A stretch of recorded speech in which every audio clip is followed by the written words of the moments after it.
क्या आप चेतना के विकास के बारे में बता सकते हैं तथा यह आज हमारे विश्व को किस प्रकार प्रभावित करती है? विकास अचेतन है, किसी इच्छा शक्ति की आवश्यकता नहीं है, किसी सचेत प्रयास की आवश्यकता नहीं है। यह स्वाभाविक है, लेकिन एक बार चेतना विकसित हो जाती है तो यह पूरी तरह से अलग मामला है। एक बार चेतना आ जाती है तो विकास रुक जाता है। विकास केवल चेतना पर निर्भर है। विकास का काम चेतना पैदा करना है। एक बार चेतना आ जाए तो विकास रुक जाता है, फिर सारी जिम्मेदारी चेतना पर ही आ जाती है। इसलिए इसे कई तरीकों से समझना होगा। मनुष्य अब विकसित नहीं हो रहा है। मनुष्य लंबे समय से विकसित नहीं हो रहा है। जहाँ तक मनुष्य का सवाल है, विकास रुक गया है, शरीर अपने चरम पर पहुँच गया है। तब से मानव शरीर विकसित नहीं हुआ है। सबसे प्राचीन हड्डियां और सबसे प्राचीन मानव शरीर जो पाए गए हैं वे मूल रूप से हमारे शरीर से अलग नहीं है। कोई बुनियादी अंतर नहीं है। एक मानव शरीर जो 1 लाख साल पुराना है, अगर उसे पुनर्जीवित और प्रशिक्षित किया जा सके तो वह आपके जैसा ही होगा, कोई भी अंतर नहीं होगा। यह कब रुका? मानव का विकास कब रुका? जब चेतना आती है तो विकास का काम खत्म हो जाता है। अब यह आप पर निर्भर है कि आप विकसित हों, इसलिए मनुष्य स्थिर है। जब तक मनुष्य स्वयं प्रयास न करे तब तक विकसित नहीं हो सकता। अब मनुष्य से परे सब कुछ सचेतन होगा, मनुष्य से नीचे सब कुछ अचेतन है। मनुष्य के साथ एक नया कारक प्रवेश कर गया, जागरूकता का कारक, चेतना का कारक। इस कारक के साथ विकास का काम समाप्त हो गया है। विकास एक ऐसी स्थिति बनाना है जिससे चेतना विकसित हो। एक बार चेतना प्रवेश कर जाए तो पूरी जिम्मेदारी चेतना पर आ जाती है। इसलिए मनुष्य अब विकसित नहीं होगा, कोई प्राकृतिक विकास नहीं होगा।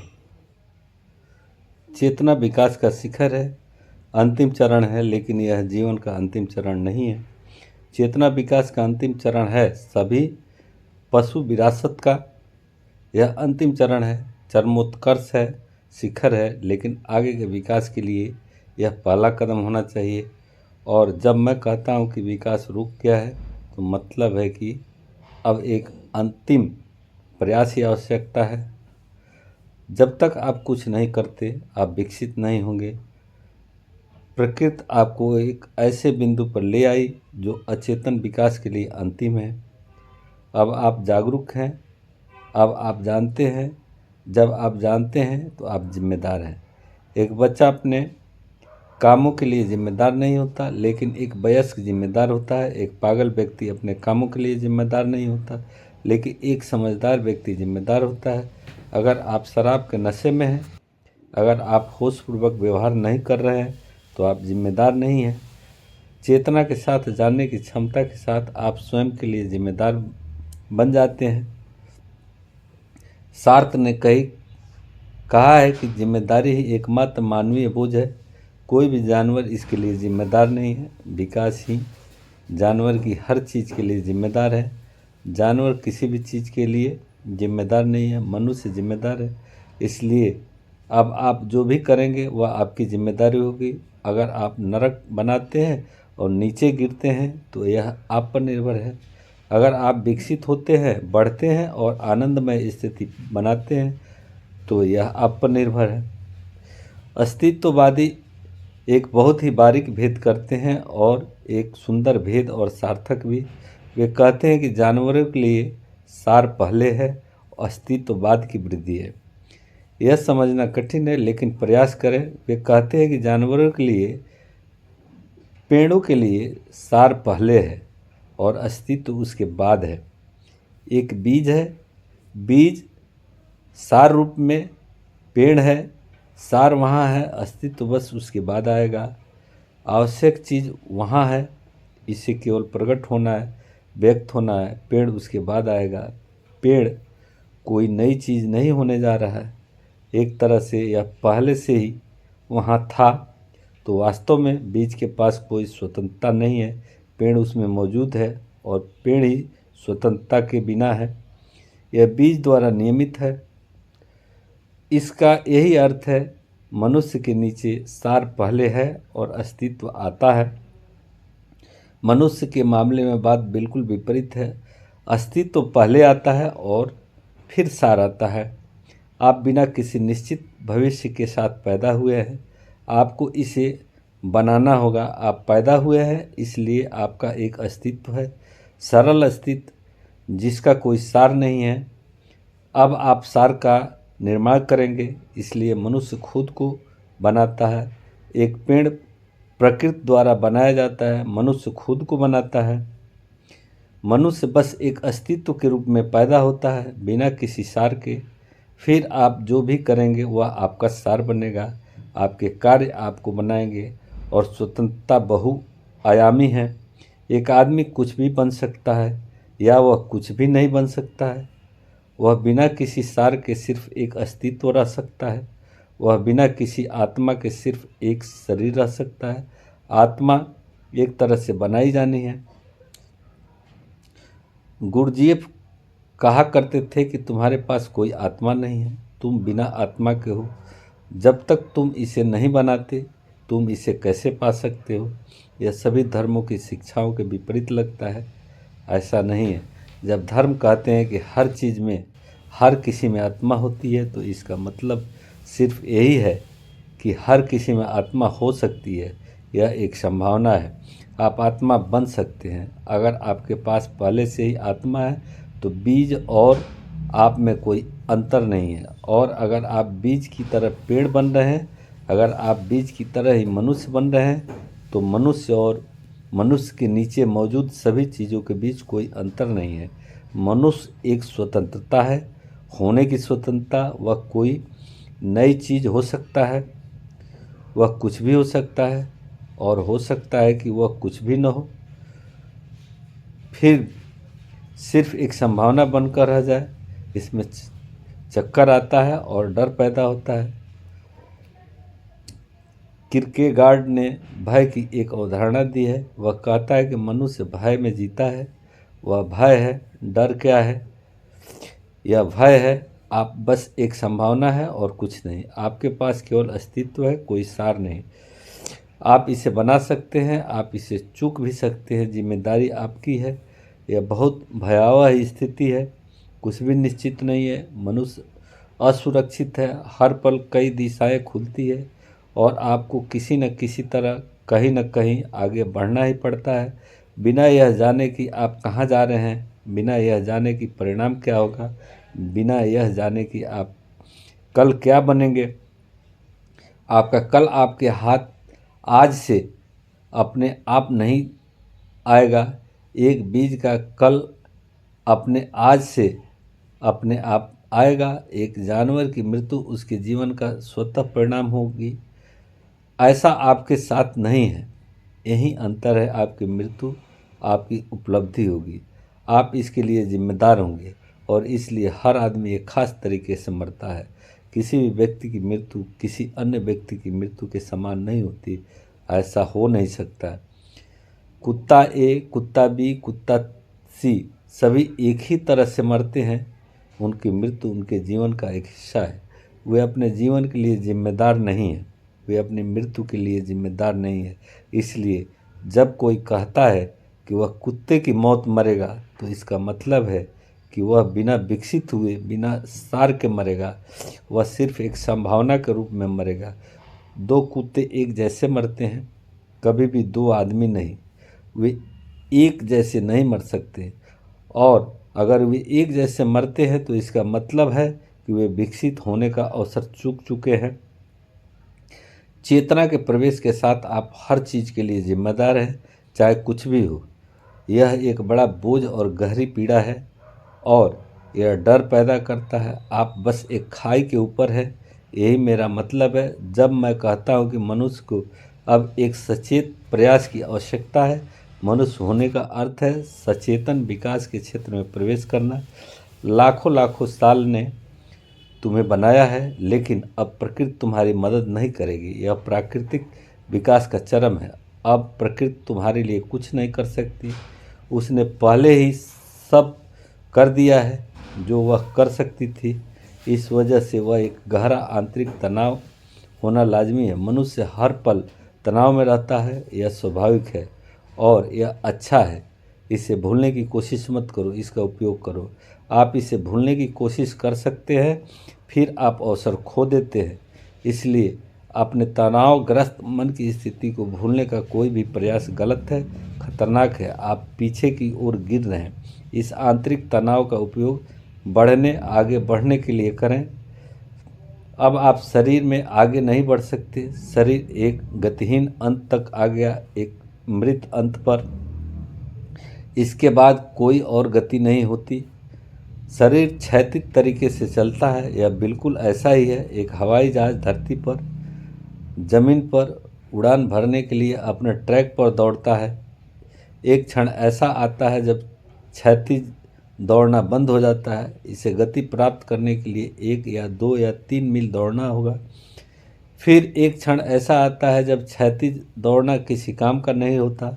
और अगर हवाई जहाज जमीन पर दौड़ता रहे तो वह हवाई जहाज नहीं है, वह कार की तरह व्यवहार कर रहा है। जब गति आती है तो हवाई जहाज जमीन छोड़ देता है और एक ऊर्ध्वाधर ऊपर की ओर गति होती है। यही बात मनुष्य के साथ घटित हुई है। मनुष्य के आने तक विकास की प्रक्रिया जमीन पर ही चलती रही, क्षैतिज रूप से। अब मनुष्य ही गति है। अब मनुष्य के लिए ऊपर की ओर ऊर्ध्वाधर गति की एकमात्र गति है। अगर आप इस बिंदु को भूल जाते हैं और सोचते हैं कि इतने सालों में हम ज़मीन पर ही दौड़ते रहे हैं, इसलिए हमें ज़मीन पर ही दौड़ना जारी रखना चाहिए, तो आप पूरी बात ही भूल जाते हैं। यह पूरी दौड़ सिर्फ इस पल के लिए थी ताकि आप उड़ान भर सके। जानवर मनुष्य की ओर दौड़ रहे हैं, पेड़ जानवरों की ओर दौड़ रहे हैं, पदार्थ पेड़ों की ओर दौड़ रहे हैं। इस धरती पर हर चीज़ मनुष्य की ओर दौड़ रही है।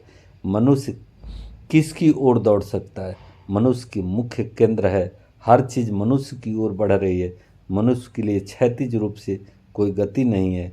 और यदि आप क्षैतिज रूप से चलते रहेंगे तो आपका जीवन वास्तव में एक मानवीय जीवन नहीं होगा।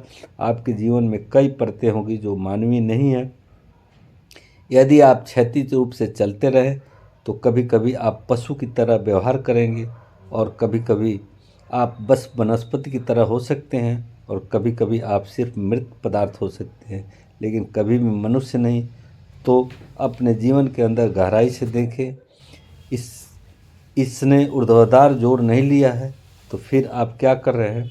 हर कार्य के बारे में सोचो, और तब तुम जान सकते हो कि यह कार्य पशु जगत का है, यह कार्य वनस्पति जगत का है। अपनी गतिविधियों, अपने जीवन पर विचार करो, और तब तुम जान पाओगे कुछ तो मृत पदार्थ जैसा है, कुछ तो उगती हुई सब्जी जैसा है, कुछ तो जानवर जैसा है। मनुष्य कहाँ है?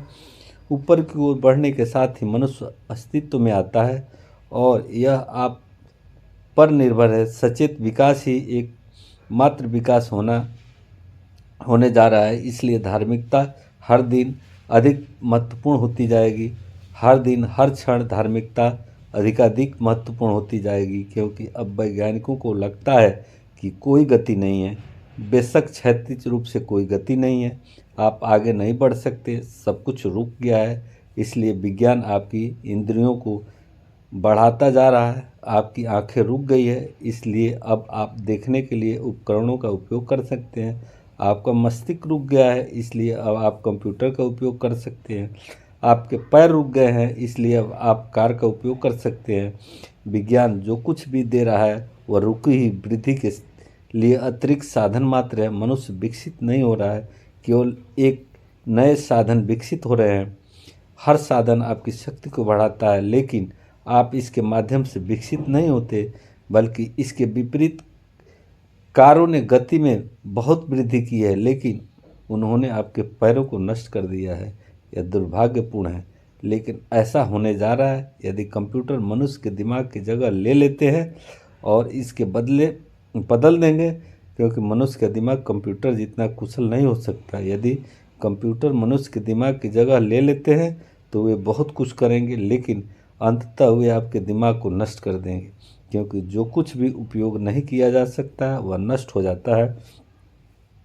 इसलिए विज्ञान को अब लगता है कि जो कुछ भी किया जा रहा है वह सिर्फ विकास की झूठी धारणा दे रहा है। अगर हम अतीत में वापस जाएं तो सबसे ज़्यादा गति घोड़े की थी, 25 मील प्रति घंटा। अब हम 2000 मील प्रति घंटा पर आ गए हैं। गति 25 मील प्रति घंटे से 2000 मील प्रति घंटे तक विकसित हुई है, मनुष्य नहीं, बल्कि गति विकसित हुई है, मनुष्य नहीं। मनुष्य वहीं है, बल्कि इसके विपरीत वह पीछे चला जाता है, क्योंकि घोड़े पर सवार व्यक्ति हवाई जहाज में उड़ने वाले व्यक्ति से ज़्यादा शक्तिशाली होता है। गति आगे बढ़ी है, विकसित हुई है, और मनुष्य पीछे चला गया है। वैज्ञानिकों का एक खास समूह सोचता है कि मनुष्य विकास नहीं कर रहा है, बल्कि पीछे की ओर जा रहा है। ऐसा इसलिए हो सकता है क्योंकि जीवन में आप कभी भी स्थिर नहीं रहते। अगर आप विकास नहीं कर रहे हैं तो आप पीछे की ओर जाएंगे।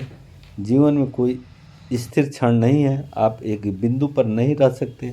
आप यह नहीं कह सकते अगर मैं विकास नहीं कर रहा हूँ तो मैं वहीं रहूँगा। जो मैं हूँ मैं यथास्थिति बनाए रखूँगा। आप इसे बनाए नहीं रख सकते, या तो आप आगे बढ़ेंगे या फिर नीचे जाएंगे। वैज्ञानिकों का एक समूह सोचता है कि मनुष्य दिन प्रतिदिन पीछे जा रहा है, उसमें शिशुत्व बढ़ रहा है। पृथ्वी पर हर जगह पुरुष वयस्कों की अपेक्षा बच्चों की तरह व्यवहार कर रहे हैं। अगर हम देखें तो कई बातें स्पष्ट और स्पष्ट हो जाती है। एक बात हमेशा बूढ़ा आदमी, विकसित आदमी ही समाज में प्रमुख रहा है, लेकिन हमारा समाज दुनिया का एकमात्र ऐसा समाज है जहाँ बच्चे प्रमुख हो गए हैं। वे हर चीज़ पर हावी हो जाते हैं, हर चलन, हर फैशन, हर चीज़ पर वे मॉडल हैं। वे जो कुछ भी करते हैं वह धर्म बन जाता है, वे जो कुछ भी करते हैं वह राजनीति बन जाती है, वे जो कुछ भी करते हैं वह पूरी दुनिया में एक चलन स्थापित हो जाता है। अगर हम पीछे जाएं तो 30 साल का व्यक्ति परिपक्व तरीके से व्यवहार कर रहा था, अब ऐसा नहीं है। 30 साल का व्यक्ति भी बचकाना व्यवहार कर रहा है। किशोर वय, वही नखरे, वही बचकाना रवैया। बचकाना रवैया क्या है? एक बच्चा सोचता है कि वह दुनिया का केंद्र है और उसकी हर इच्छा तुरंत पूरी होनी चाहिए। यह पूरी होती है। जब वह भूखा होता है तो दूध दिया जाता है, जब वह रोता है तो हर कोई ध्यान देता है, पूरा परिवार उसके इर्द गिर्द केंद्रित है। बच्चे तानाशाह बन जाते हैं, वे पूरे परिवार पर हुक्म चलाना जानते हैं। एक बहुत छोटा बच्चा पूरे परिवार को हुक्म से चलाता है। पिता उसे मानता है, माँ उसे रिश्वत देती है, यहाँ तक कि अगर घर में मेहमान भी आ जाए तो भी वह सब कुछ हुक्म चलाता है सब पर। एक बच्चा सोचता है कि वह दुनिया का केंद्र है, उसे बिना किसी कीमत के सभी का समर्थन और मदद मिलनी चाहिए। उसे प्यार नहीं देना है, उसे सिर्फ मांग करनी है। बेशक हम एक बच्चे से यह उम्मीद नहीं कर सकते हैं कि वह प्यार करे। वह मांग करता है और हर चीज़ की मांग करता है, और अगर उसकी मांग पूरी नहीं होती तो वह हिंसक हो जाता है, गुस्सा हो जाता है। तब वह पूरी दुनिया के खिलाफ हो जाता है, वह हर चीज़ को तोड़ फोड़ देता है। अगर ऐसा हर किसी के साथ हो रहा हो, बच्चों के साथ तो ऐसा होता ही है, लेकिन अब ऐसा हर किसी के साथ हो रहा है। हमारी तथाकथित क्रांतियाँ बचकानी कोशिशों के अलावा और कुछ नहीं है। हमारे तथाकथित विद्रोह कुछ और नहीं, बल्कि हर कोई खुद को केंद्र में मानता है और उसकी हर इच्छा तुरंत पूरी होनी चाहिए। और अगर आप इसकी इच्छा पूरी नहीं करेंगे तो वह पूरी दुनिया को नष्ट कर देगा। पूरी दुनिया में विश्वविद्यालय में छात्रों के विद्रोह सिर्फ अपरिपक्व बचकाने दिमाग को दर्शाते हैं। इसका क्या मतलब है? छात्र विश्वविद्यालय की खिड़कियों पर पत्थर फेंक रहे हैं, इमारतों में आग लगा रहे हैं, तोड़ फोड़ कर रहे हैं। इसका क्या मतलब है? उनमें परिपक्वता का कोई भाव ही नहीं। और अगर आप इसके बारे में सोचना शुरू करते हैं तो सिर्फ छात्र ही नहीं, बच्चे, लड़के और लड़कियां भी। अगर आप हमारे आधुनिक आदमी को देखें तो एक पिता, यहाँ तक कि एक पिता, एक माँ बस बचकाना व्यवहार कर रहे हैं। यदि आप हमारे राजनेताओं को देख पाएंगे कि वे किसी परिपक्वता से बचकाना व्यवहार कर रहे हैं। क्या हुआ? सचमुच मनुष्य का विकास रुक गया है, विकासात्मक विकास रुक गया है। और अब हमने इस वृद्धि के लिए सिर्फ एक विकल्प अपनाया है, वैज्ञानिक संचय। मनुष्य रुक गया है, चीज़ें बढ़ती है, आपका घर बड़ा होता जाता है आप वैसे ही बने रहते हैं, आपकी संपत्ति बढ़ती है और इस वृद्धि के कारण आपको लगता है कि आप बढ़ रहे हैं, आपका ज्ञान बढ़ता है, आपकी जानकारी बढ़ती है और उसके कारण आपको लगता है कि आप बढ़ रहे हैं। बेशक जाहिर है कि बुद्ध आपसे कम जानते हैं, लेकिन इसका मतलब यह नहीं है कि आप अधिक परिपक्व हैं। जीसस आपसे कम जानते हैं, वे किसी भी कैथोलिक पादरी से कम जानते हैं। वे कम जानते हैं क्योंकि उन्हें कभी प्रशिक्षित नहीं किया गया, कभी शिक्षित नहीं किया गया। बस एक बढ़ई के बेटे, अशिक्षित, दुनिया की कोई जानकारी नहीं रखते। लेकिन फिर भी आप उनसे अधिक विकसित नहीं हैं। मोहम्मद बस अनपढ़ हैं, कबीर बस कोई नहीं, लेकिन वे विकसित हैं। लेकिन यह विकास कुछ और है, चेतना का विकास, वस्तुओं का नहीं। आप होने के स्थान पर होने को रख सकते हैं, लेकिन होना विकास का एक अलग आयाम है। ऊर्ध्वाधर होना क्षैतिज है, चीज़ें चलती रहती है और आपके पास बहुत सी चीज़ें होती है, बहुत सी जानकारी, बहुत ज्ञान, बहुत धन, बहुत सी डिग्रियां, बहुत से सम्मान, सब कुछ। लेकिन यह संचय है, क्षैतिज, कोई ऊपर की ओर जोड़ नहीं है। आप वहीं रहते हैं, लेकिन आप वास्तव में वहीं नहीं रह सकते, क्योंकि यदि आप आगे नहीं बढ़ रहे हैं तो आप बचकाना व्यवहार करने लगते हैं, आप पीछे हट जाते हैं। यह आज मानवता के सामने सबसे बड़ी समस्याओं में से एक है।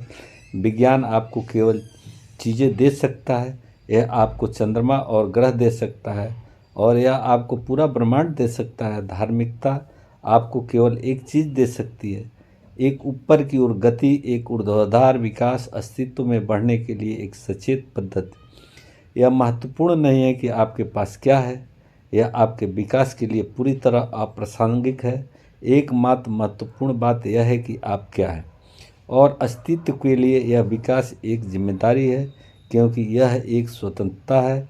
एक आप विकासवादी ताकतों द्वारा विकसित होने के लिए मजबूर नहीं हैं, आप स्वतंत्र हैं। विकास आपको नहीं उकसा रहा है, यह जानवरों को उकसा रहा है, यह पेड़ों को उकसा रहा है, यह मनुष्यों को छोड़कर हर चीज़ को उकसा रहा है। विकास हर चीज़ को आगे बढ़ने के लिए जोर लगा रहा है, लेकिन मनुष्य के साथ यह सब खत्म हो जाता है।